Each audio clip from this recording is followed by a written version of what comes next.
Ma'asyiral hadirin hafizakumullah. Alhamdulillah, kita bersyukur di malam hari ini Allah mudahkan kita untuk bisa membaca salah satu maulid yang luar biasa barokahnya, yang dikatakan oleh Habib Saleh bin Abdullah Al-Atas, tidaklah dibaca maulid Nabi kecuali Nabi hadir di majelis maulid tersebut. Dan seringnya Nabi hadir ketika mahalul qiyam, kecuali maulid ad-dibai.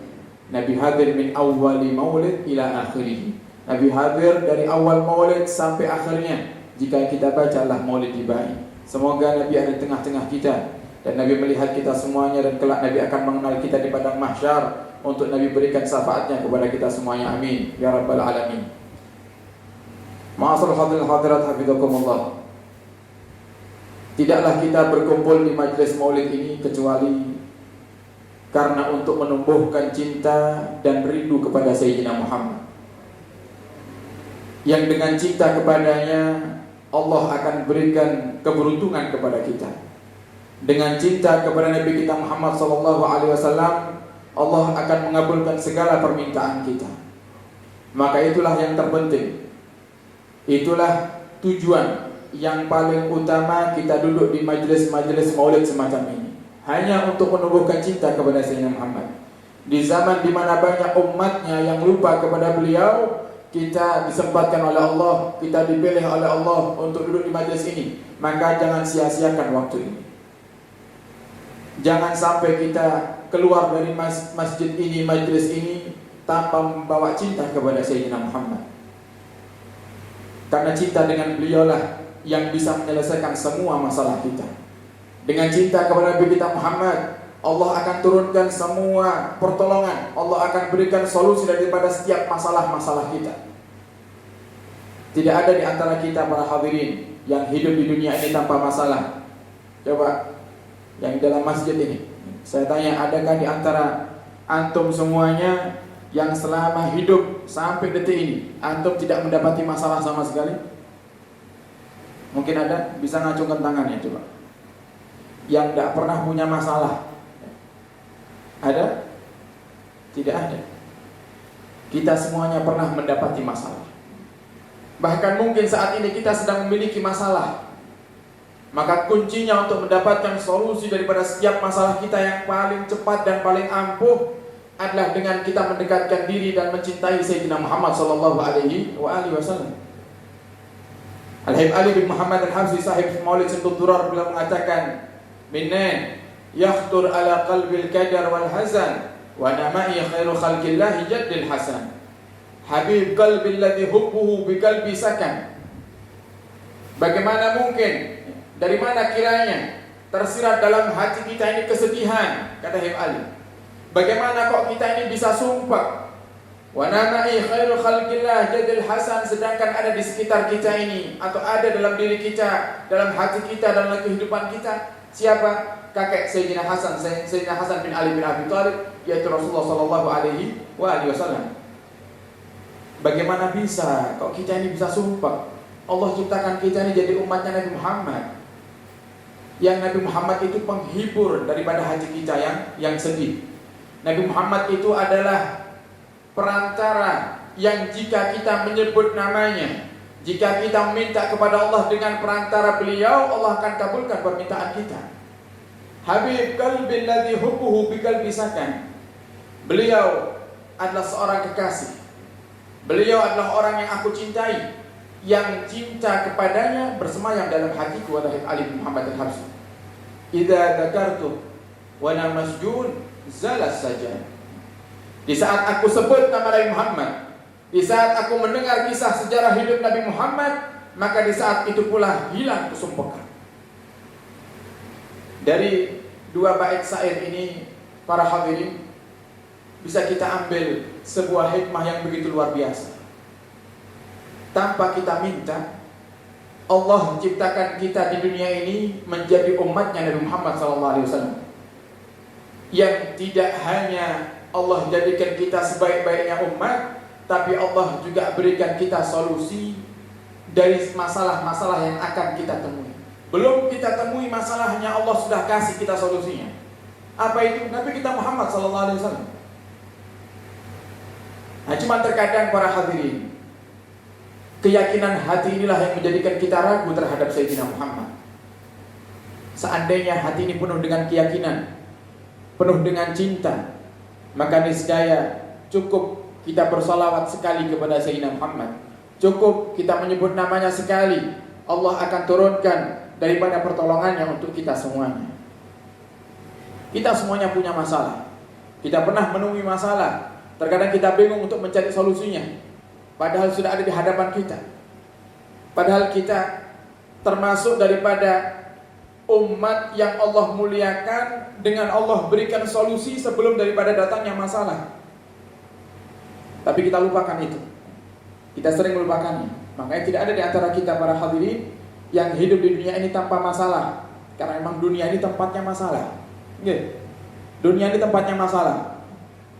Kata Allah dalam Al-Quran, terkadang aku uji hambaku minal ju', dari rasa lapar, minal khauf, takut, dari rasa lapar, takut, kehilangan harta dan lain-lainnya.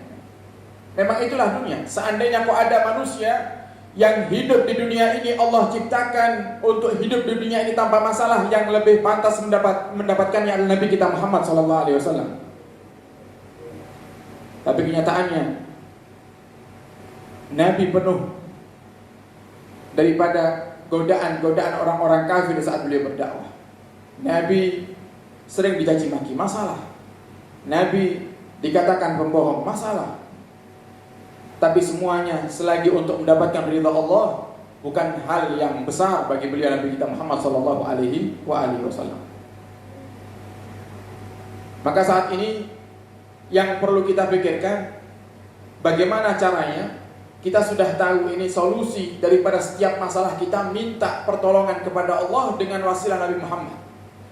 Tapi bagaimana caranya agar permintaan ini langsung Allah berikan kepada kita tanpa nunggu waktu yang lama. Cukup butuh waktu yang singkat saja Allah langsung berikan. Gimana caranya? Satu kuncinya, tumbuhkan cinta kepada Sayyidina Muhammad sallallahu alaihi wasallam.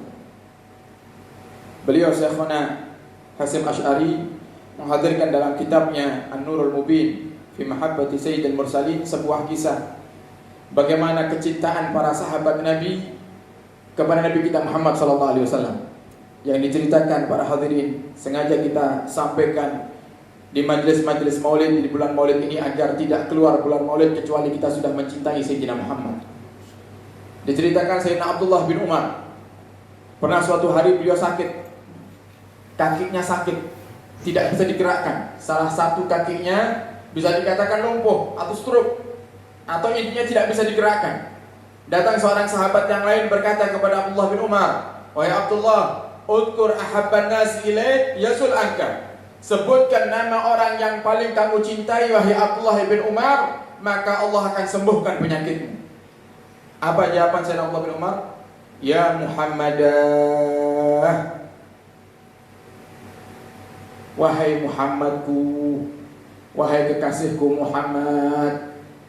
Detik itu pula Allah turunkan kesembuhan kepada beliau.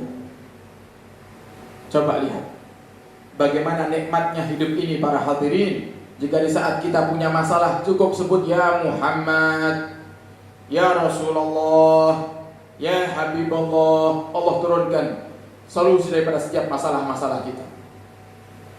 Apakah kita bisa? Bisa. Tuhannya Abdullah bin Umar Allah, Tuhan kita pun Allah. Cuman yang berbeda dari kita dan Sayyidina Abdullah bin Umar adalah cintanya kepada Sayyidina Muhammad sallallahu alaihi wasallam. Maka perlunya kita duduk di majelis maulid ini para hadirin adalah untuk menumbuhkan cinta.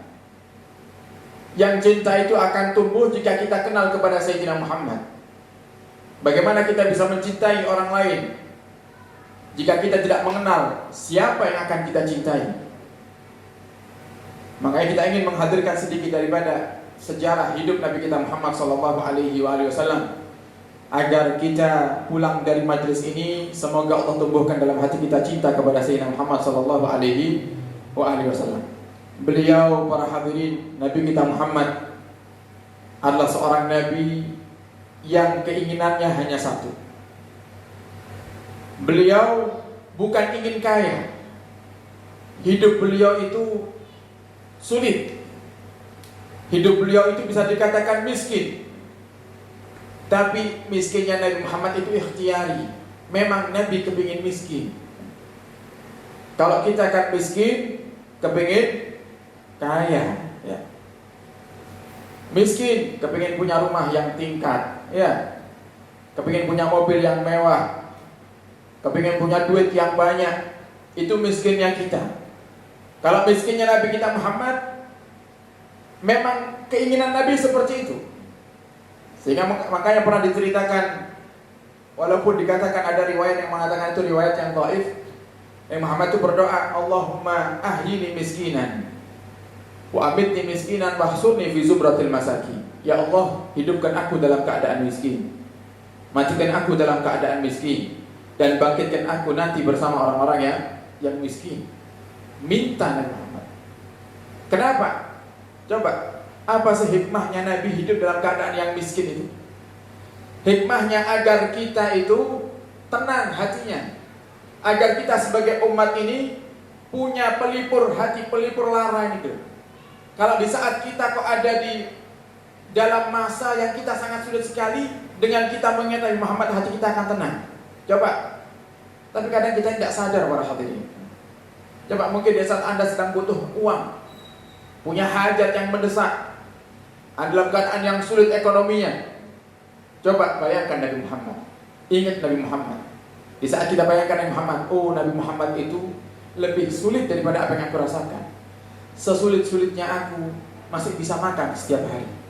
Nabi Muhammad, para hadirin, 3 hari pernah Nabi kita Muhammad tidak makan. Bahkan pernah suatu hari Nabi 3 hari Nabi belum makan.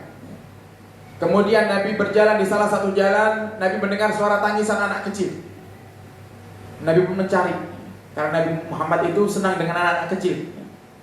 Sehingga Nabi katakan, Allah Subhanahu wa ta'ala menyiapkan sebuah istana khusus untuk orang-orang yang sayang kepada anak kecil, yang disebut dengan Darul Farah, istana kebahagiaan. Nabi cinta dengan anak-anak kecil. Di saat Nabi berjalan, Nabi mendengar suara tangisan anak kecil, Nabi cari. Nabi keliling di sekitar situ, ternyata munculnya suara tersebut daripada rumah putri beliau Sayyidah Fatimah Az-Zahra. Dan ternyata yang menangis adalah kedua cucu Nabi kita Muhammad, Sayyidina Hasan dan Sayyidina Husain. Nabi pun bertanya kepada Fatimah, wahai Fatimah, kenapa Hasan dan Husain menangis?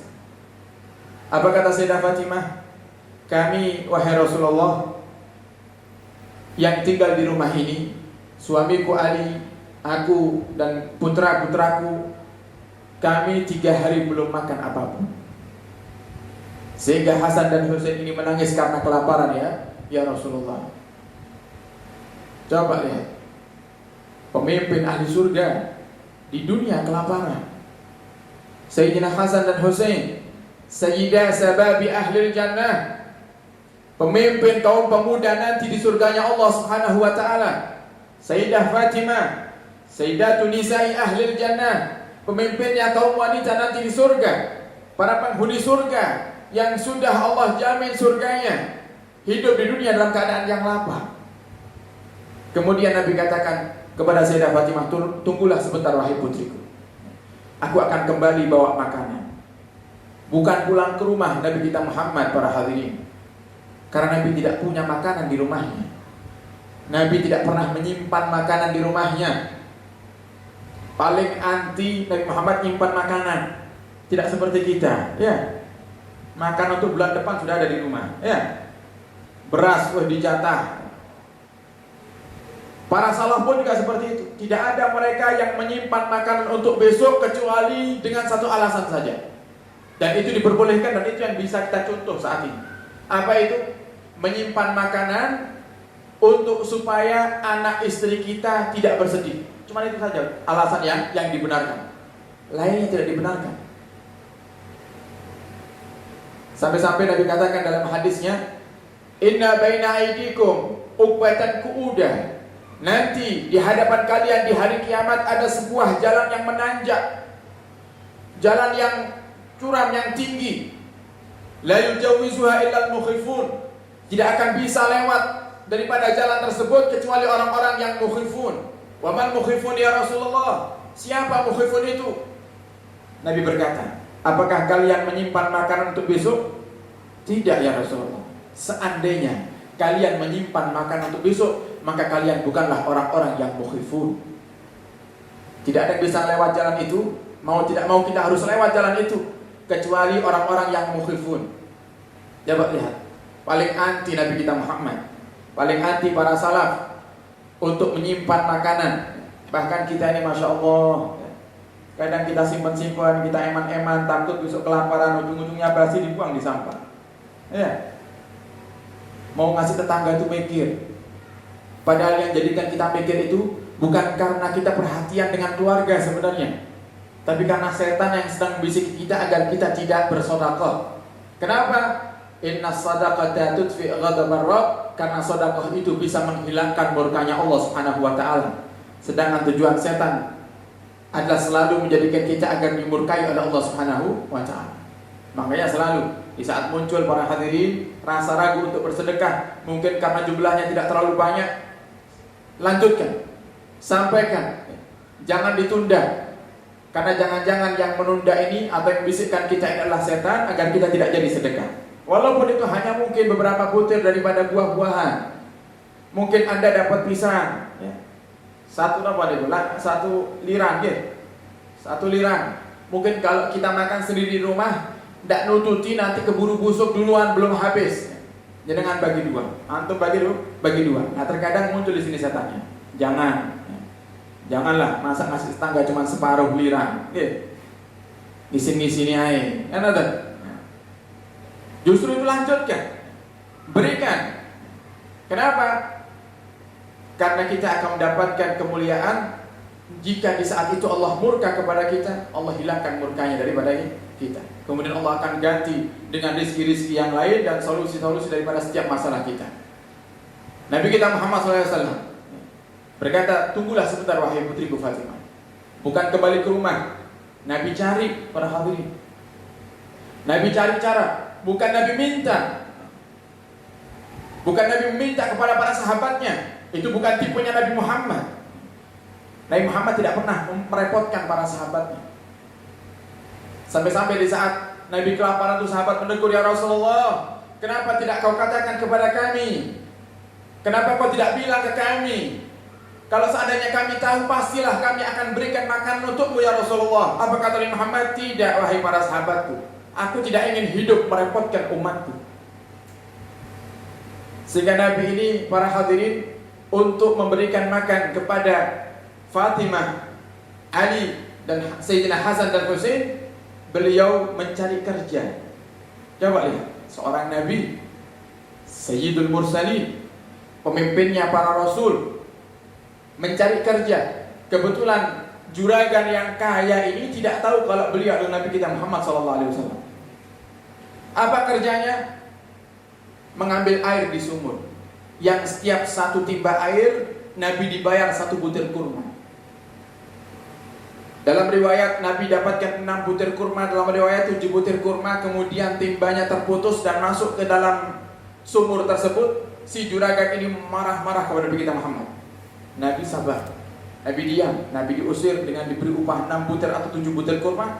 Nabi datang ke rumah Sayyidah Fatimah Az-Zahra, dan Nabi berikan kurma tersebut kepada Sayyidah Fatimah Az-Zahra untuk dibagi kepada suaminya, dibagi dengan anak-anaknya. Dan yang lebih luar biasa lagi para hadirin, di saat Nabi rela bekerja untuk mendapatkan sekedar 7 butir kurma, diberikan semuanya kepada keluarganya, kepada Fatimah dan Ali dan putra-putranya. Di saat itu Nabi kita Muhammad SAW tidak masuk makanan ke dalam perutnya selama 6 hari, kecuali air putih saja. Coba lihat. Itulah Nabi kita Muhammad SAW. Hidupnya penuh dengan kesederhanaan. Bukan Nabi tidak bisa untuk minta dunia. Seandainya Nabi mau untuk minta dunia, Allah akan berikan segalanya kepada Nabi kita Muhammad SAW. Sehingga di saat kita dalam keadaan yang sulit, coba ingat Nabi kita Muhammad. Sesulit-sulitnya kita tidak pernah kita sampai tidak makan sama sekali sehari. Terkadang kita ini masih mampu makan yang enak, masih mampu makan ayam, masih mampu makan daging. Terkadang kita ini penuh dengan keluhan, sering sambat. Kenapa tuh? Kerjaan kita ini sambat aja. Sudah jarang bersyukur. Ya. Kita ini kalau bersyukur cuma kalau dapat duit toh. Ya. Lek tuku laris, dagangan habis, alhamdulillah. Maha baik Engkau ya Allah. Ya. Coba giliran dagangan sepi. Alhamdulillah napa? Sambat kira-kira. Sambat. Tak terima. Ya Allah, kok sepi terus ya Allah. Ada. Ada. Ayo Zat. Masyaallah. Coba Nabi kita Muhammad, di saat Anda dalam keadaan yang sulit, ingat Nabi. Bahwasanya keadaan Nabi, para hadirin, lebih parah daripada keadaan kita. Kemudian Nabi kita Muhammad, dari segi tempat tinggal beliau, rumah Nabi itu tidak sebesar rumah kita. Rumah Nabi itu kecil. Sampai seorang tabi'in berkata kepada sahabat Nabi setelah wafatnya Nabi kita Muhammad, wahai sahabat Nabi, kira-kira rumahnya Nabi itu setinggi apa? Sebesar apa? Apa kata sahabat Nabi Muhammad? Rumahnya Nabi itu jika kamu masuk ke dalam rumahnya, kemudian kau angkat tanganmu, maka niscaya tanganmu akan menyentuh atap rumah beliau. Pendek rumah Nabi kita Muhammad. Nanti para hadirin pulang ke rumah, masuk ruang tamu, angkat tangan. Coba, angkat tangannya. Tes, kira-kira lebih nikmat mana? Lebih besar mana yang Allah berikan kepada Anda dengan Allah berikan kepada Nabi kita Muhammad SAW. Nikmat kita ini banyak.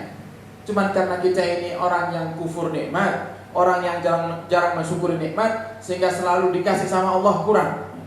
Dikasih sama Allah kurang. Terus seperti itu. Bukan tidak mau, bukan tidak bisa. Nabi Muhammad bukan tidak bisa untuk punya rumah yang gede, bisa.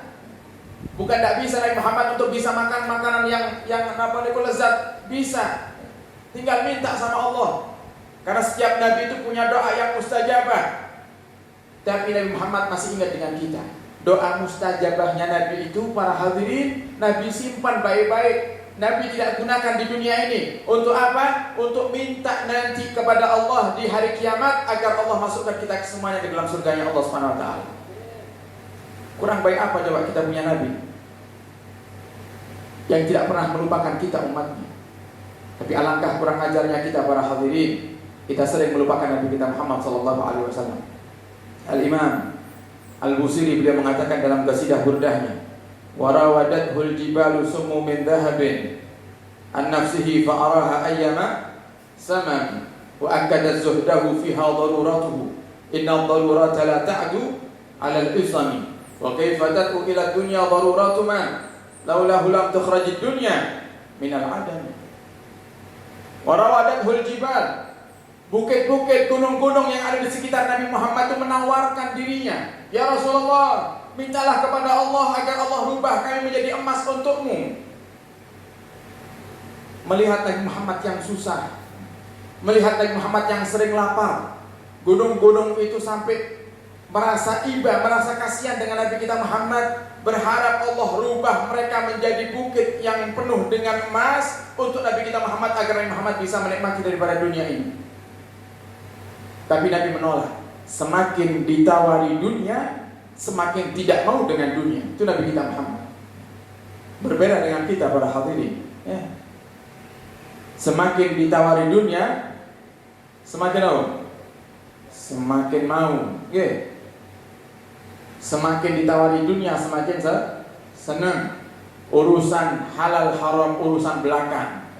Yang penting dapat dulu. Kan kata kalau kita itu. Oh, dengarkan pengajian, Masya Allah, belajar halal haram, ustadznya menyampaikan ar-rasi wal murtasi finar, yang nyogok dan yang disogok dua-duanya di neraka. Giliran waktu coblosan datang pejabat kasih 10.000, mau diterima. Nah, itu kalau kita. Ayo Muhammad, wa akadat zuhdahu fiha daruratuh. Semakin ditawari dunia, semakin zuhud Nabi kita Muhammad.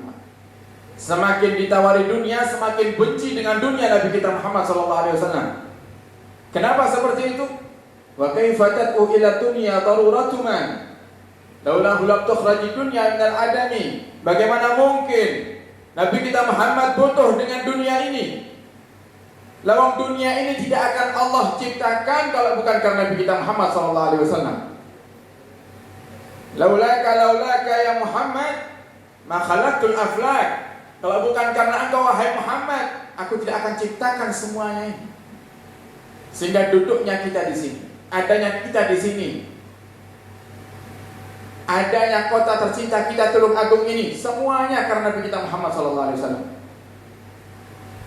Sesuatu yang diciptakan oleh Allah karena Nabi kita Muhammad, bagaimana mungkin Nabi Muhammad butuh kepada sesuatu tersebut?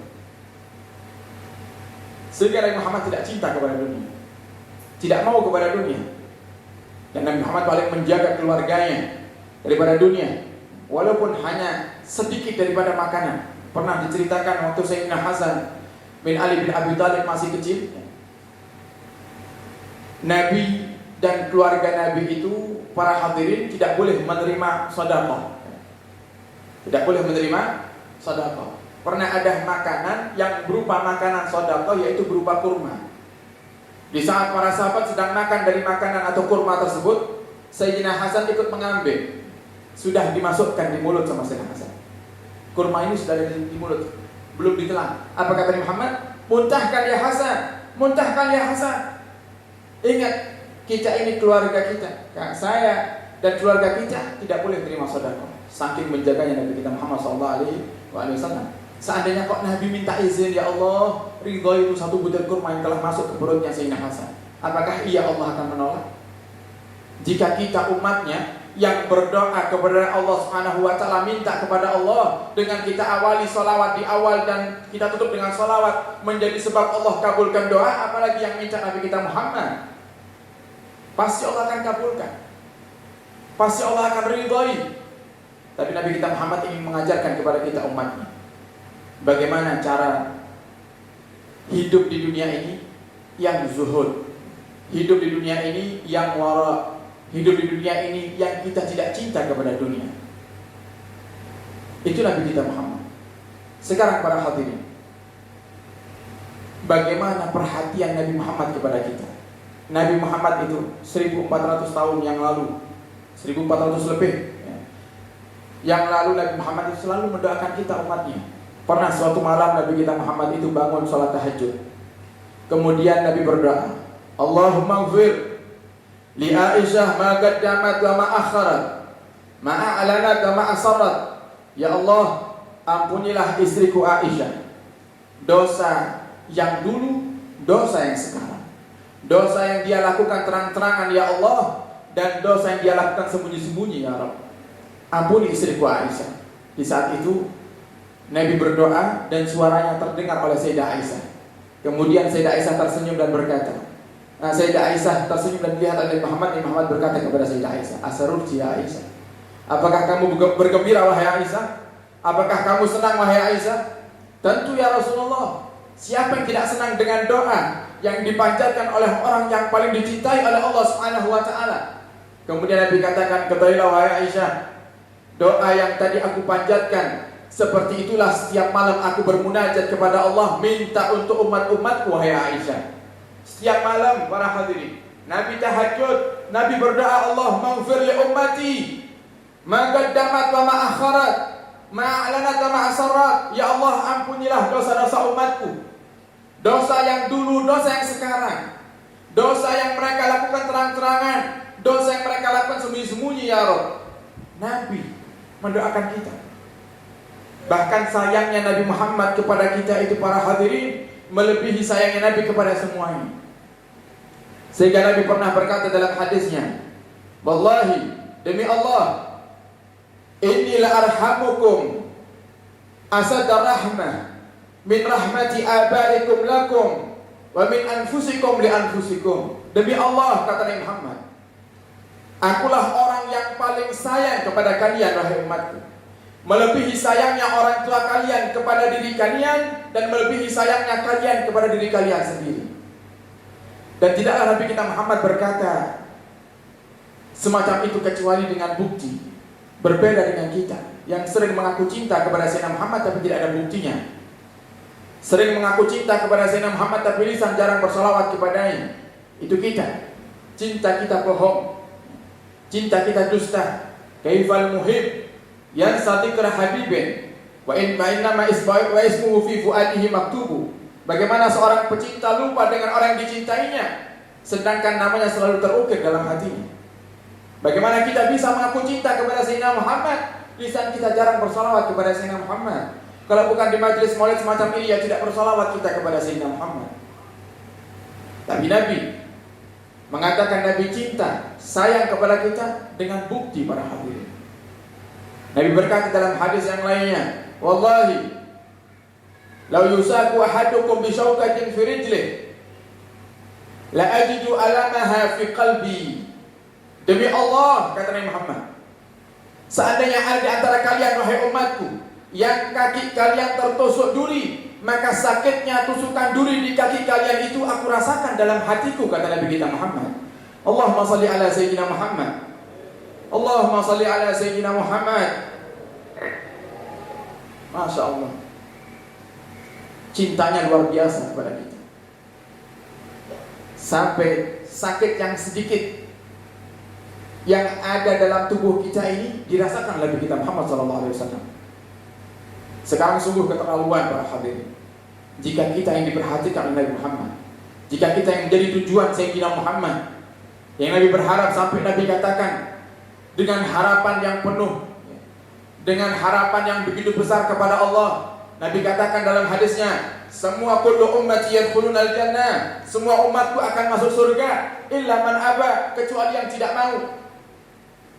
Berharap kita sadar, jadilah kalian orang-orang yang mau masuk surga. Wa man aba ya Rasulullah, wa man ya'ba ya Rasulullah, siapa yang tidak mau ya Rasulullah? Man ata'ani dakhalal jannah, wa man asani faqad aba. Siapa yang taat kepadaku, maka dialah orang yang akan masuk surga, dan siapa yang melanggar daripada perintahku, dialah orang-orang yang tidak mau masuk surga. Nabi yang dipikirannya hanya ingin menyelamatkan kita nanti di akhirat, agar kita semuanya masuk ke dalam surganya Allah. Cinta kepada kita luar biasa, sedangkan kita hidup lupa dengan Sayyidina Muhammad. Kita hidup jarang bersalawat kepada Sayyidina Muhammad. Bahkan kalau bukan di maulid Nabi semacam ini, jarang kita istiqamah duduk di majelis maulid. Maka sungguh beruntung para hadirin, di saat kita hidup di zaman di mana masih diperkenankan kita untuk bisa bersalawat kepada Sayyidina Muhammad, masih dimudahkan kita untuk bisa berkumpul mengenang daripada sejarah hidup Sayyidina Muhammad. Maka hadirin, masih kama majma'il maulid yujallil qulub. Tidak ada majlis yang lebih indah daripada majlis maulid yang bisa menghilangkan segala kesumpekan. Hadir di majlis maulid, insya Allah pulang sumpah kita akan hilang. Dengan apa? Dengan sholawat kepada Sayyidina Muhammad. Karena di majlis ini disebut Sayyidina Muhammad. Di majlis ini kita mengenang sejarah hidup Sayyidina Muhammad, yang dengan menyebut namanya, maka kesumpukan itu akan Allah hilangkan dari kehidupan kita. Tidaklah kita sumpah kecuali kan kita punya masalah. Gimana kan? Apa ada warga kampung dalam yang sumpah tapi ditanya, dengan sumpah kenapa? Dia mau ternyata napa-napa. Ada seperti itu. Kalau ada orang ditanya sumpah tapi tidak punya alasan yang jadikan dia sumpah, itu bukan sumpah. Gitu. Kenapa dibilangnya? Stres. Gitu. Sumpah itu karena masalah. Gitu kan? Sekarang dengan sholawat, kata Nabi Muhammad, idzan yufahamuka. Kalau begitu Allah cukupi kesumpukanmu wahai Ubay. Dicukupi kesumpukan itu seperti apa sih? Dicukupi kesumpukan itu dengan Allah Subhanahu wa taala berikan solusi daripada semua masalah kita yang jadikan kita sumpah. Makanya kita diperintahkan untuk perbanyak salawat, apalagi kita hidup di akhir zaman ini. Yang kata Nabi Muhammad, sayati ala ummati zamanun yuhibbuna khamsan wa yansawna khamsan. Kata Nabi Muhammad, akan datang masa kepada umatku yang mereka cinta kepada 5 hal dan mereka lupa dengan 5 hal. Yuhibbuna dunya wa yansawna al-akhirah. Mereka cinta kepada dunia dan mereka lupa dengan akhirat. Coba kita lihat, kira-kira dari 5 hal yang dijelaskan Nabi ini, kita termasuk di dalamnya apa tidak? Kalau kita termasuk, berarti inilah yang Nabi katakan akhir zaman. Kata Nabi Muhammad, yuhibbuna dunya wa yansawna al-akhirah. Mereka umatku nanti di akhir zaman itu mereka cinta dunia dan mereka lupa akhirat. Coba lihat bagaimana kita dengan dunia kita. Kalau urusan dunia kita nomor satu, kan urusan akhirat nomor terakhir, ya. Bal tu'thiruna al-hayatad dunya wal akhiratu khairun wa abqa. Mereka lebih mengutamakan dunia, kalian lebih mengutamakan dunia, padahal kalian tahu kalau akhirat itu lebih utama. Akhirat itu lebih baik. Coba lihat, tidak usah jauh-jauh. Yang di setiap kita, di setiap kantong kita ada dunia tersebut. Handphone. Handphone. Coba seminggu saja jangan pegang HP. Kira-kira bisa apa tidak?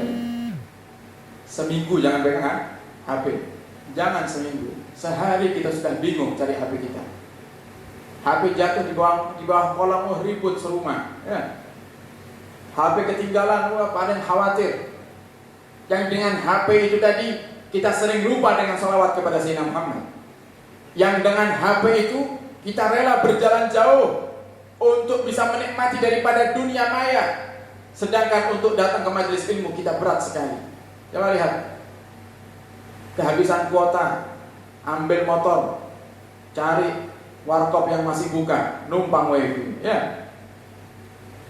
Rela. Cuman apa? Kepingin ngelihat update statusnya. Kepingin ngelihat, yang ngelihat status saya sudah berapa orang. Rela keluar rumah cari warung kopi, numpang wifi. Kenapa kita untuk mencari syafaat tidak rela untuk keluar rumah mencari majelis-majelis maulid? Kenapa? Karena kita cinta kepada dunia. Bahkan handphone saja ini, Masya Allah, lebih kita cintai daripada segalanya. Seorang ayah dan ibu lebih cinta kepada HP-nya daripada kepada anaknya, sehingga lupa untuk mendidik anaknya. Seorang suami lebih cinta kepada HP-nya daripada kepada istrinya, sehingga lupa untuk bersendagro dengan istrinya, lupa untuk ngobrol kira-kira apa masalah yang bisa dibantu oleh suami daripada masalah-masalah istrinya. Kenapa? Handphone, dunia. Yang kedua, ciri-ciri akhir zaman kata Nabi kita Muhammad, yuhibbunal mal wa yansawna al-hisab. Mereka cinta kepada harta, tapi mereka lupa kalau dengan harta itu mereka akan dihisab oleh Allah Subhanahu wa taala. Coba lihat para hadirin, mereka para salaf itu, mereka kalau punya pakaian itu cuman 2 sampai 3 helai saja. Kalau ditanya kenapa pakaianmu sedikit, takut dihisab. Takut dihisab. Kita pakaian yang masih bagus sudah beli lagi kalau kita. Ya benda. Bahkan jadi rutinan kalau sudah dekat Hari Raya Idul Fitri, wajib seakan-akan bagi kita untuk beli baju baru. Padahal kalau kita lihat kehidupan Nabi kita Muhammad, Sayyidah Fatimah Zahra, putri Nabi yang datang ketika Nabi sedih. Sayyidah Fatimah ingin menghibur Nabi Muhammad. Datang Sayyidah Fatimah yang di situ ada para sahabat teriak histeris melihat Sayyidah Fatimah. Kenapa? Putri Rasul datang menuju kepada ayahnya dalam keadaan pakaiannya penuh dengan tambalan, dan dikatakan 20 tambalan ada dalam pakaian Sayyidah Fatimah Zahra. Dan pakaian yang seperti itulah yang digunakan oleh Sayyidah Fatimah ketika menikah dengan Sayyidina Ali bin Abi Thalib. Coba lihat. Kita yang Allah kasih pakaian yang masih bagus, terkadang kita sudah tergiur untuk beli pakaian yang baru. Yuhibbunal mal, kita cinta kepada harta, dan setiap apa yang kita miliki para hadirin akan ditanya sama Allah. Semuanya akan ditanya sama Allah. Nanti di yaumil hisab Allah akan tanya. Itu ada yang punya rumah banyak. Oh, di Tulung Agung 1, Kediri 1, Trenggalek 1, semua ditanya sama Allah SWT. Oh, kok ternyata rumah-rumah yang di luar kota itu Anda kontrakkan? Kok ternyata yang menempati rumah itu adalah orang yang ahli maksiat? Allah akan tanya, kenapa rumahmu kau kontrakkan kepada orang yang ahli maksiat? Itu sama dengan kau bantu mereka untuk maksiat. Mau jawab apa kita? Yang dengan harta ini tadi, semakin hari kita semakin lupa dengan Allah, semakin lupa dengan Nabi kita Muhammad sallallahu alaihi wasallam. Yang ketiga, yuhibbunal khalqa wa yansawna al-khaliq. Nanti umatku di akhir zaman mereka lebih cinta kepada makhluk daripada cinta kepada Sang Khalik. Inilah kita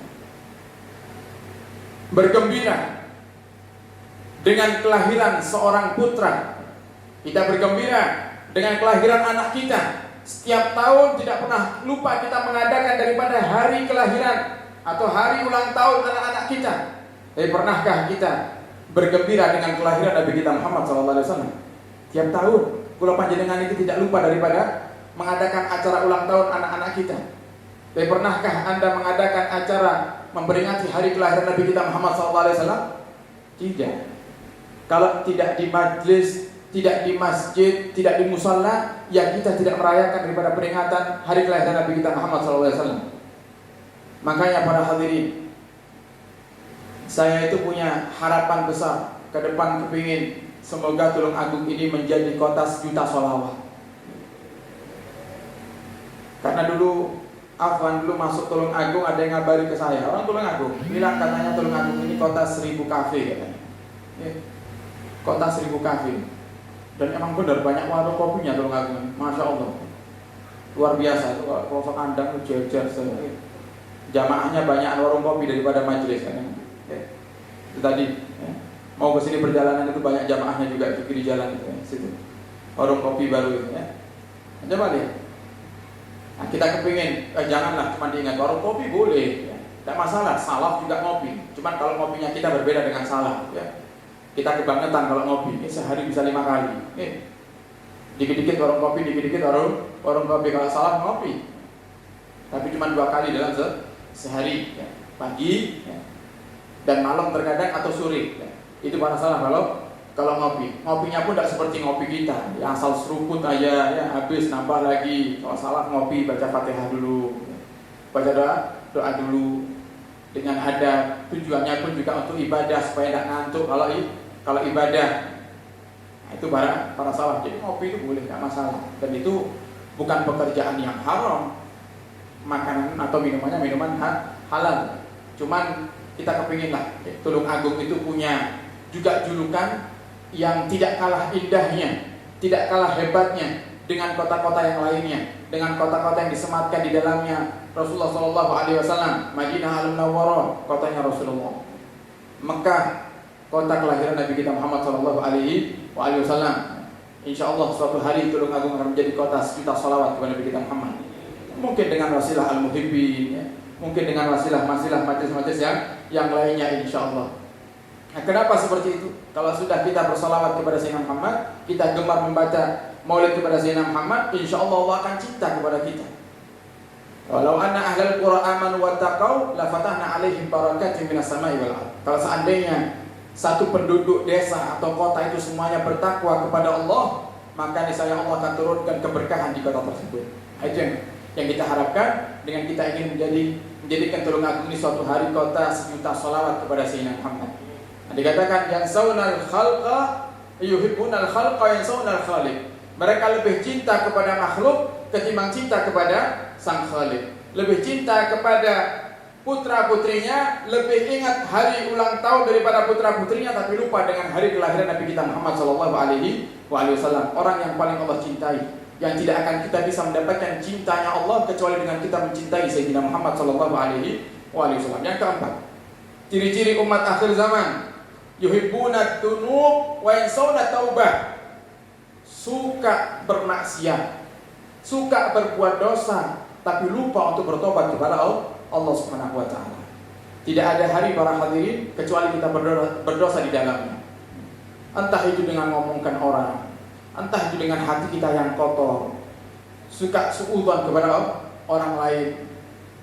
Yang kelima, yang terakhir, kata Nabi, yuhibbunal qusur wa yansawunal qubur. Ciri-ciri umat akhir zaman itu, mereka suka rumah yang mewah, rumah yang seperti istana, sedangkan mereka lupa kalau nanti tempat kembali mereka adalah kubur.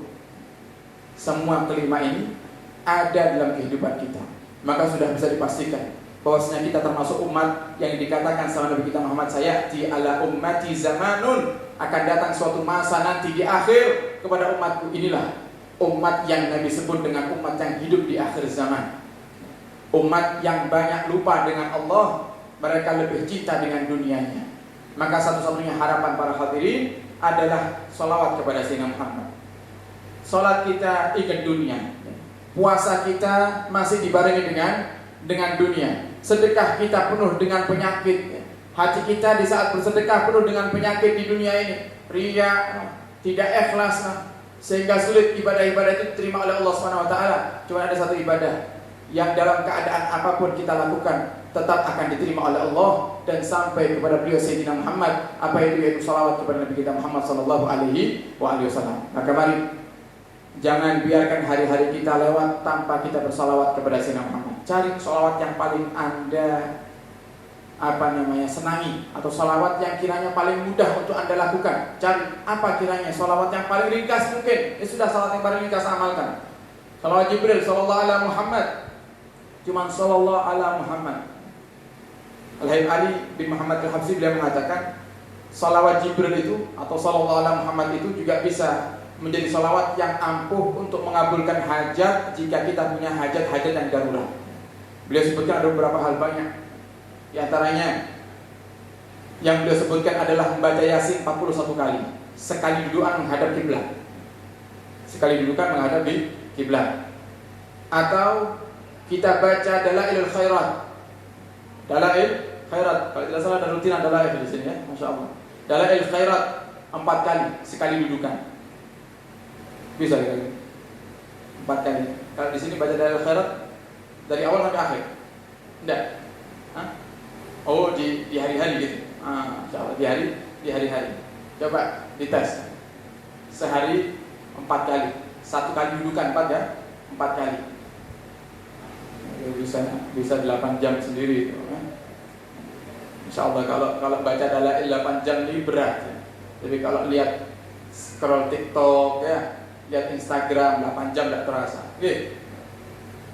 Kalau tidak bisa Dalail Khairat, maka amalkan salawat Jibril sallallahu alaihi Muhammad sallallahu alaihi Muhammad 10.000 kali. Sama juga sebenarnya, jumlahnya banyak ya. Tapi ringan sebenarnya, lebih ringan, lebih ringkas daripada Dalailul Khairat.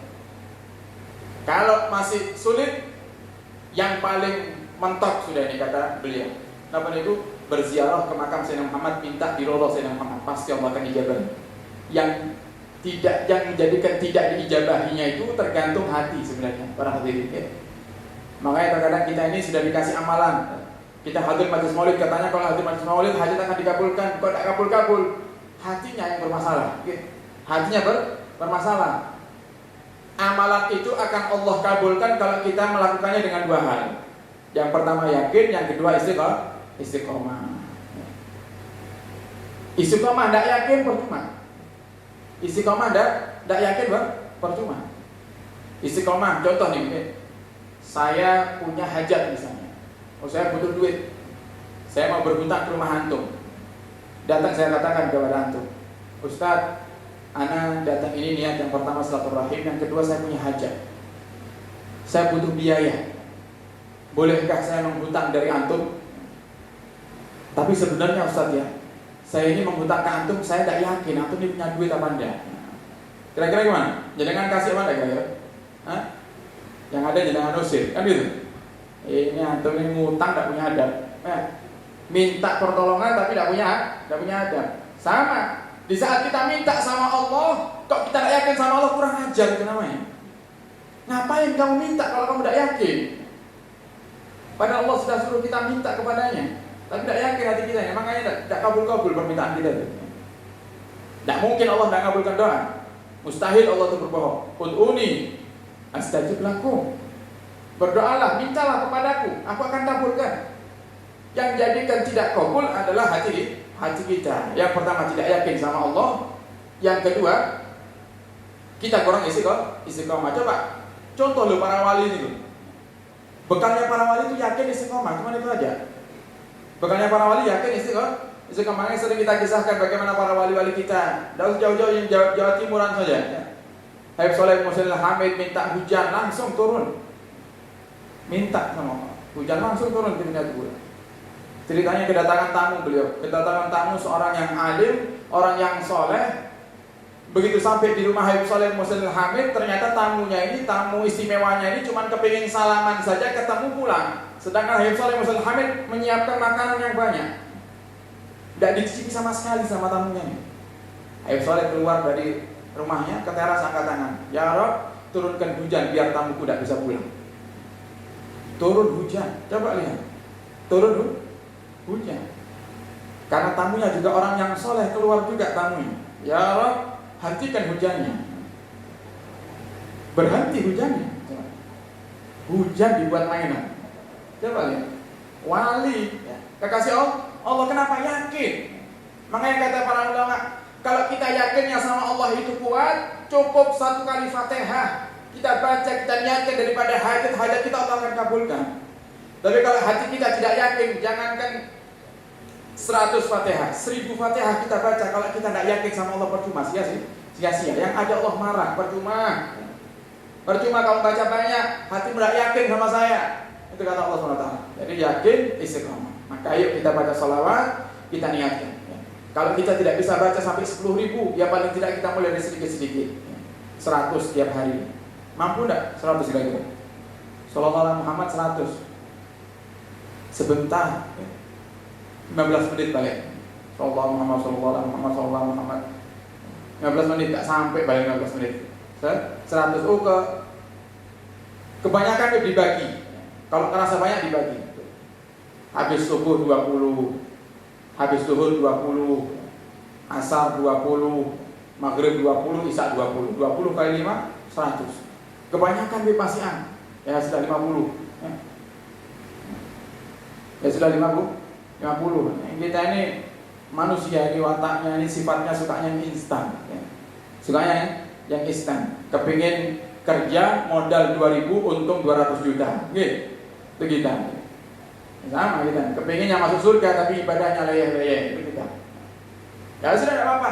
Yang penting sholawat. Jangan sampai lewat satu hari tanpa kita bersolawat kepada Sayyidina Muhammad. Insya Allah. Kalau dengan yakin dan istiqomah, coba lihat, pasti Anda akan rasakan perubahan dalam hidup Anda, insya Allah. Ya, semoga dengan berkahnya sholawat Allah kabulkan semua hajat kita, amin ya rabbal alamin. Kita bermunajat sedikit, kita minta sama Allah bareng-bareng, insya Allah akan tutup oleh para habaib. Kita minta karena tidaklah berkumpul 40 orang kecuali di dalamnya ada salah satu daripada mereka yang berkumpul kekasih Allah Subhanahu wa taala. Yang kalau mereka mengamini doa-doa kita, insya Allah doa-doa kita akan dikabulkan oleh Allah Subhanahu wa taala. Bismillahirrahmanirrahim. Alhamdulillahirabbil alamin. Allahumma shalli wa sallim ala sayyidina Muhammad wa ala alihi wa sahbihi ajmain. Allahumma ighfir dzunubana wastur 'uyubana wa tahhir qulubana wa hassin munqalabana. Ya Allah, ampunilah dosa-dosa kami. Wastur 'uyubana, dan tutup aib kami ya Rabb. Fakama satarta 'uyubana fid dunya fastur 'uyubana fil akhirah. Sebagaimana kau telah menutup aib kami di dunia ini ya Allah, tutup aib kami kelak di akhirat. Wa tahhir qulubana minan nifaq, bersihkan hati kami dari kemunafikan ya Allah. Wa minal hasad, dari kedengkian ya Allah. Wa min amradil qalbiyah, dan segala penyakit hati ya Rabb. Dan ya Rabb, kami tahu kenapa sampai detik ini kami belum bisa mencintai Sayyidina Muhammad, karena dalam hati kami penuh dengan penyakit ya Allah. Maka ya Allah, jangan biarkan kami pulang dari masjid ini kecuali semua penyakit hati kami telah kau sembuhkan ya Rabb. Semua penyakit hati kami telah kau singkirkan ya Rabb, sehingga kami pulang ke rumah kami masing-masing membawa cinta kepada Sayyidina Muhammad. Kami ingin menjadi seperti Sayyidina Abdullah bin Umar yang cukup menyebut nama kasih-Mu sekali ya Rabb, kau kabulkan daripada doa beliau. Kami ingin seperti itu ya Rabb. Maka mudahkan kami untuk mencintai Sayyidina Muhammad. Dan ya Allah, Engkau yang maha melihat kami. Tidaklah kami berkumpul di masjid ini kecuali dosa kami banyak ya Allah. Tidaklah kami berkumpul di masjid ini ya Allah kecuali dalam keadaan kami ini sedang berlumuran dosa ya Rabb. Maka jangan biarkan kami pulang dari masjid ini ya Allah kecuali semua dosa kami telah kau ampuni ya Allah. Semua dosa kami telah kau ampuni ya Allah. Kesalahan kami telah kau hapus ya Allah. Dan ya Allah, ampuni dosa kedua orang tua kami, dosa kakek nenek kami, dosa guru-guru kami, dosa orang-orang yang kami cintai ya Rabb, dosa orang-orang yang dengki kepada kami, dan mereka yang benci kepada kami, ampuni dosa mereka semua ya Allah. Orang tua kami yang telah meninggalkan kami ya Rabb, lapangkan kubur mereka, lapangkan kubur mereka ya Allah. Jangan kau siksa mereka dalam kuburnya. Berikan cahaya dalam kubur mereka ya Allah, dan bangkitkan kelak mereka bersama rombongan Sayyidina Muhammad. Masukkan mereka ke dalam surgamu bersama Sayyidina Muhammad. Dan ya Allah, kami sadar dahulu kami sering membentak orang tua kami, berkata kasar kepada orang tua kami, menyakiti hati orang tua kami, tidak peduli dengan orang tua kami. Maka kami yang durhaka ini ya Allah, ampuni kami ya Rabb, ampuni kami ya Rabb, ampuni kami ya Rabb. Jadikan kami anak-anak yang berbakti kepada kedua orang tua kami ya Allah. Dan ya Allah, kami yang saat ini ya Allah dalam keadaan kami sedang durhaka kepada orang tua kami, maka ya Allah maafkan kami, ampuni kami ya Allah, dan rubah dan berikan hidayah kepada kami. Dan ya Allah, kami mohon kepadamu, orang tua kami yang masih hidup ya Allah, panjangkan umur mereka, panjangkan umur mereka ya Allah. Jika saat ini mereka sedang bersedih ya Allah, gembirakan mereka. Jika saat ini mereka sedang susah ya Allah, maka berikan solusi daripada setiap masalah mereka. Jika mereka saat ini sedang punya hajat ya Allah, maka kabulkan hajat mereka. Dan ya Allah, terkadang mereka dalam keadaan sakit, tapi kami sebagai anak ya Allah tidak mereka kabari karena mereka takut, kami khawatir ya Rabb. Maka ya Allah, jika saat ini orang tua kami sedang sakit ya Allah, maka sembuhkan penyakit mereka ya Rabb, sembuhkan penyakit mereka ya Rabb. Sayangi mereka ya Allah, sebagaimana dahulu mereka di masa kecil kami selalu menyayangi kami ya Rabb. Perhatikan mereka ya Allah, sebagaimana dahulu mereka selalu memperhatikan kami di masa kecil kami ya Rabb. Dan ya Allah, jangan biarkan orang tua kami menangis, jangan biarkan orang tua kami bersedih, jangan biarkan orang tua kami susah. Dengan barokahnya majlis di masjid ini ya Allah, mudahkan segala urusan orang tua kami ya Rabb, mudahkan segala urusan orang tua kami ya Rabb. Kabulkan hajat-hajat mereka ya Rabb, dan kabulkan hajat guru-guru kami ya Rabb. Dan ya Allah, kami mohon di majlis yang mulia ini ya Allah, mudahkan kami untuk mencintai Sayyidina Muhammad, yang dengan cinta itu ya Allah kau dekatkan kami dengan Sayyidina Muhammad. Dan kami mohon di majlis yang mulia ini ya Allah, nanti di saat kami pulang dari majlis ini ya Allah, maka ya Allah di saat kami sedang tidur, izinkan kami ya Allah untuk bisa memandang wajah indah Sayyidina Muhammad. Kami ingin bermimpi bertemu dengan Sayyidina Muhammad, mencium tangan Sayyidina Muhammad, memeluk tubuh harum Sayyidina Muhammad, meminta nasihat dari Sayyidina Muhammad, melihat senyuman indah Sayyidina Muhammad. Maka jangan haramkan mata dan hati kami untuk memandang Sayyidina Muhammad ya Rabb. Dan ya Allah, kami yang hadir di majlis ini ya Rabb, mudahkan kami untuk bisa berziarah Makkah dan Madinah. Rindu ya Allah, rindu ya Allah, rindu ya Allah. Kami ingin mencium hajar aswadmu, kami ingin menyentuh Ka'bahmu, kami ingin berdoa di multazammu, kami ingin sujud di hadapan Ka'bahmu langsung ya Rabb. Dan kami ingin duduk di raudhah kasihmu Nabi Muhammad, mengucapkan salam di hadapan Sayyidina Muhammad, solat di masjid kasihmu Nabi Muhammad, berziarah ke makam keluarga Sayyidina Muhammad. Maka mudahkan kami yang berkumpul di majlis ini ya Allah, untuk bisa berziarah Makkah dan Madinah, sininan adida wa ammazidah, setiap tahunnya ya Allah bersama keluarga kami. Dan ya Allah, kami mohon kepadamu, panjangkan umur kami dengan barakah Sayyidina Muhammad ya Rabb, dalam ketaatan serta sehat walafiat. Dan pandang kami dengan pandangan rahmatmu, pandang kami dengan pandangan inayahmu, pandang kami dengan pandangan maghfirahmu ya Allah. Jangan biarkan kami pulang dari majlis ini ya Allah dalam keadaan kau tetap murka kepada kami. Man tawajjah nahwa babik ma raja' min dzaka khaib. Siapa yang datang ke pintu-pintu rumahmu ya Allah, engkau tidak akan biarkan mereka pulang dengan tangan kosong. Ya Rabb, kami duduk di masjid ini ya Allah, masjid salah satu rumahmu ya Allah, dalam keadaan kami penuh dengan harapan kepadamu ya Rabb, penuh dengan harapan kepadamu ya Rabb. Hajat kami banyak ya Allah, hajat kami banyak ya Allah, dan kami hadirkan hajat itu dalam hati kami masing-masing ya Allah. Dan kami berharap kepadamu ya Rabb, hajat yang itu tolong kabulkan ya Allah, hajat yang itu tolong kabulkan ya Allah, hajat yang itu tolong kabulkan ya Allah. Dan ya Allah, berikan kemudahan kepada kami untuk bisa selalu istiqamah beribadah kepadamu, dan tanamkan keyakinan dalam hati kami yang kuat ya Allah dalam beribadah kepadamu ya Rabb. Dan ya Allah, yang sakit di antara kami sembuhkan, yang sakit sembuhkan ya Allah, yang sakit sembuhkan ya Allah, yang sempit rezekinya lapangkan ya Allah, yang terlilit hutang mudahkan kami untuk melunasi hutang-hutang kami ya Allah. Berkahi daripada harta kami ya Allah, berkahi umur kami ya Allah, berkahi keluarga kami ya Allah, berkahi guru-guru kami ya Allah, berkahi santri-santri kami ya Allah, dan semua orang yang kenal dengan kami berikan keberkahan kepada mereka ya Rabb. Dan ya Allah, setelah kau panjangkan umur kami ya Allah, kelak di saat kau hendak cabut nyawa kami ya Rabb, kami ingin ya Allah kau cabut nyawa kami dalam keadaan husnul khatimah, Kami ingin mati di saat kami sujud dengan khusyuk ya Rabb. Kami ingin mati di saat kami sedang bersalawat kepada kasih-Mu ya Rabb.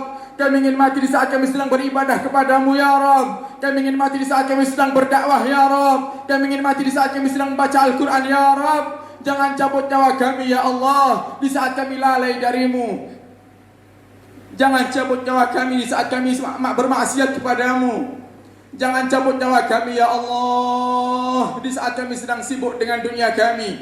Ya Rabbi bil Mustafa balligh maqasidana waghfir lana ma madha ya wasi'al karami. Allahumma akrimna fi hadhihi as-sa'ati bil qabul wa adkhilna fi diwan ar-rasul wa adkhilna fi barakati salaf al-fuhul wa aslihna fi ma na'mal wa fi ma naqul ya arhamar rahimin ya arhamar rahimin يا أرحم الراحمين فرج المسلمين ربنا ظلمنا أنفسنا وإن لم تغفر لنا وترحمنا لنكونن من الخاسرين ربنا آتنا في الدنيا حسنة وفي الآخرة حسنة وقنا عذاب النار الصلاة والسلام عليك يا رسول الله الصلاة والسلام عليك يا حبيب الله خذ بيدي قلت هيلتي أدركنا يا رسول الله وصلى الله على سيدنا محمد نبي الأمي وعلى آله وصحبه وبارك وسلم والحمد لله رب العالمين بسر الفاتحة.